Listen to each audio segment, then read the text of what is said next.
میں بہت واضح طور پر یہ بات کہنا چاہتا ہوں کہ حکمران اگر یہ سمجھ بیٹھے ہیں کہ اچھا ہے جماعت اسلامی اور P T I social media میں الجھتے رہیں گے اور ہم مزے کرتے رہیں گے، تو میں پی ٹی آئی کے ورکر سے بھی یہ کہنا چاہتا ہوں کہ ہمارا آپ سے کوئی جھگڑا نہیں ہے، آپ ہماری اس پوری تحریک کا حصہ بن جائیں۔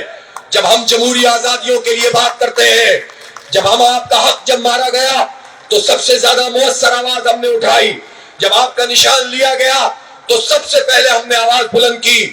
اور آپ کو کیا چاہیے؟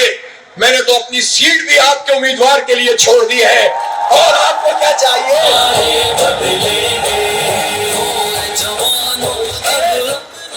اس لیے نوجوانوں، کوئی آپ کو بھی ڈیٹریک کر رہا ہے، کوئی ہے جو آپ کو بھی ادھر ادھر کر رہا ہے، سب مل کر ایک قوت میں ڈل جاؤ۔ جماعت اسلامی میدان میں موجود ہے، سب اس کی قوت بن جاؤ۔ جماعت اسلامی کو اپنے لیے، اپنی ذات کے لیے مجھے کچھ نہیں چاہیے، میری پارٹی کے لوگوں کو کچھ نہیں چاہیے۔ میری پارٹی کے لوگ اگر کہیں پر آ بھی جائیں گے تو کیا وہ کرپشن کریں گے؟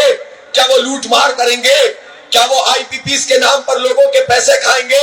جماعت اسلامی کے لوگ امانت داری، دیانت داری سے کام کرتے ہیں، آج تک وزراء بھی رہے ہیں اور ممبر بھی رہے ہیں۔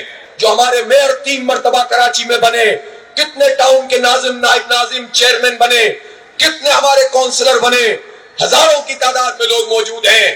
کے پی کے میں ہم حکومتوں میں شامل رہے، بلوچستان سے ہماری نمائندگی رہی اور ہے، اور اس پورے عرصے میں الحمدللہ اللہ کی ذات بڑی ہے، شکر ادا کرتے ہیں کہ کوئی بدنامی کا داغ نہیں ہے، کوئی کرپشن کا الزام نہیں ہے، فرشتے نہیں ہیں، لیکن اجتماعی نظام ایسا ہے، تربیت ایسی ہے، پھر ہمارا ضابطہ ایسا ہے کہ اس میں کوئی پنپ نہیں پاتا ہے۔